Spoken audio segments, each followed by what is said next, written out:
Agora vamos fazer um comentário novamente sobre o vetor nulo. Lembrando, esse zero, o vetor nulo, não é igual a zero, não é o número zero. O número zero é um escalar. Tá? O vetor nulo ele é uma coleção de zeros. Né? Então o vetor nulo de tamanho 2 é um vetor com 0, 0. O tamanho 3 é 0, 0, 0. Tá? O vetor nulo não dá para desenhar, né? Ele é muito pequeno, né? Não dá para desenhar uma seta com ele. Né? Ele é simplesmente um ponto. Tá? Mas uma propriedade interessante dele é que se você somar o vetor nulo a qualquer vetor, né, ele dá o próprio vetor. Tá?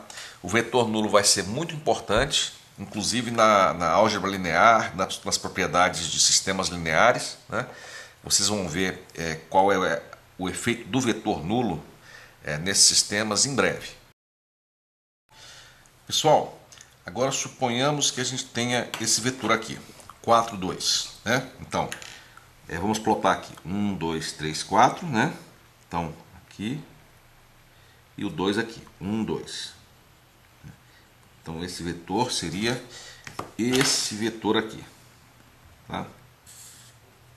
Eu pergunto, pessoal, se a gente multiplicar por 2, né? O que seria 2V? O 2V, pessoal, multiplicaria esse aqui por 2, aqui por 2 e aqui por 2. Ficaria 8, 2. Né? Então seria esse mesmo vetor com o dobro do comprimento. Tá? Então seria algo assim, né? O dobro de comprimento. E se eu multiplicasse por meio de V, como é que ficaria? Ficaria esse mesmo vetor aqui com metade do comprimento. Ok? E se eu multiplicasse por menos meio de V, o que aconteceria? Né? A mesma coisa, seria metade do comprimento, mas apontando para o outro lado. Tá? Então, basicamente o que eu quero mostrar aqui é que quando você multiplica um vetor por uma constante, né, a resultante vai ser sempre paralela a esse vetor. Tá? Vai estar sempre sobre a mesma linha. Ok? Então, qualquer número que eu multiplique por esse vetor, o efeito vai ser deixar ele na mesma linha. Ele pode até inverter de direção, né?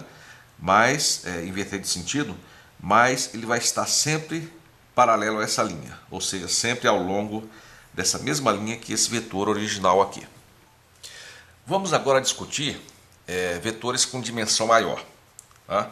Mas antes, só lembrando, um vetor com duas componentes, ele é basicamente um ponto no plano XY. Né? Então, o vetor, por exemplo, 2, 1, ele tem as coordenadas 2, né, 1. Né? Então, seria esse vetor aqui, é esse ponto aqui. Ou então, mais precisamente, você pode dizer que não só é esse ponto, mas sim um vetor, né, com origem com início na origem e a seta nessa coordenada, né, apontando para a coordenada. Tá? Então, um vetor com duas componentes seria qualquer ponto nesse plano, né, ou qualquer vetor, né, que começasse na origem e terminasse em uma coordenada nesse plano. Agora eu pergunto para vocês, o que é um vetor com três componentes? Um vetor com três componentes é simplesmente uma entidade, né, onde você tem três partes separadas. Né? No caso aqui, um vetor coluna com três linhas. Né? Na verdade, tem duas representações. Uma é essa e a outra é essa aqui. Igual a 1, 2, 2. Separados por vírgula. Né? Um vetor coluna seria um vetor. Né? Eu poderia representar isso aqui como 1, 2, 2. Até poderia, né? Mas na verdade na álgebra linear a gente não usa linha para representar vetor, a gente usa coluna. Tá? E simplesmente isso é a consequência de como a gente trabalha com matrizes. Né? Coluna geralmente é usado para representar vetores e linha mais para equações lineares. Ok? Tá? Então a representação é ou assim ou assim. Tá? A aritmética é a mesma. Né?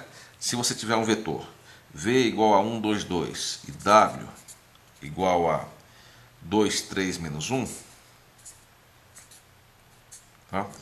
A soma vetorial, né? A soma V mais W, é simplesmente a soma de cada componente. Você soma a primeira componente, né? 1 mais 2 dá 3, né? 2 mais 3 dá 5, 2 mais menos 1 dá 1. Ok? Então as regras são exatamente as mesmas. E aí eu pergunto, como é então a representação gráfica do vetor de 3 componentes? Vocês podem me dizer como é que eu represento graficamente um vetor como esse aqui?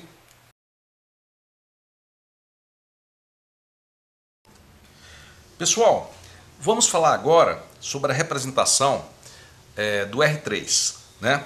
No R2 era bem fácil, né? Vocês se lembram como é que é o R2? Vamos supor que aqui é o X, né? Aqui é o X, né? Vou botar aqui as flechinhas do X, né? Aqui é o Y, né? E aqui só está representando a parte positiva, tá? A negativa seria a continuação aqui, né? E aqui nós teríamos as marquinhas, né? 1, 2, 3, né? 1, 2, 3, né? Então o número 2, 1, por exemplo, seria algo assim, né? Aqui, né? 2, aqui 1, né? E eu teria um vetor, ok? Então essa seria a representação x, y, z, tá? Bom, e como seria o R3, pessoal? No R3 você tem 3 números, então você precisa de um outro eixo, né? Que seria, eu vou colocar ele aqui, tá? Vocês devem achar ele um pouco estranho, né? Que vocês imaginam na câmera que aqui você tem um papel em 2 dimensões, né?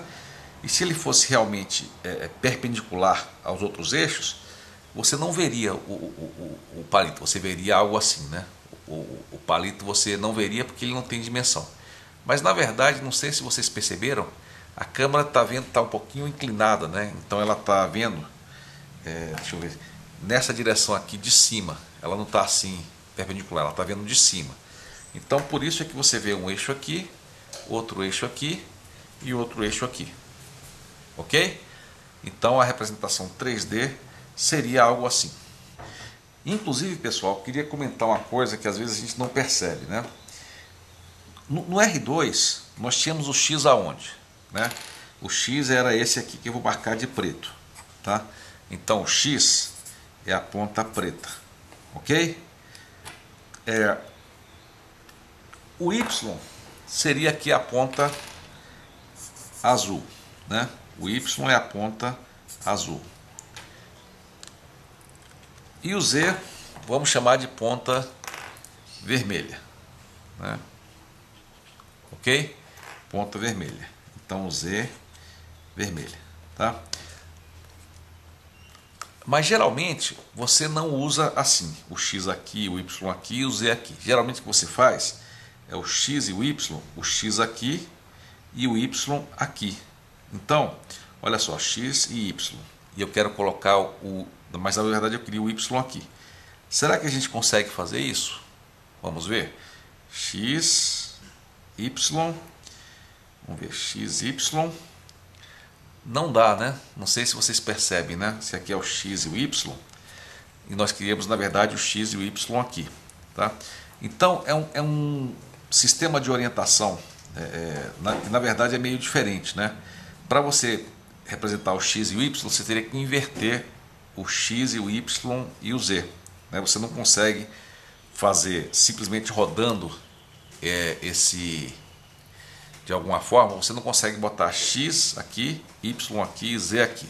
Você tem que reordenar os três pontos, tá? Então vamos reordenar. Vamos agora chamar isso aqui de X, né? Esse aqui que está saindo vamos chamar de Y e esse aqui vamos chamar de Z.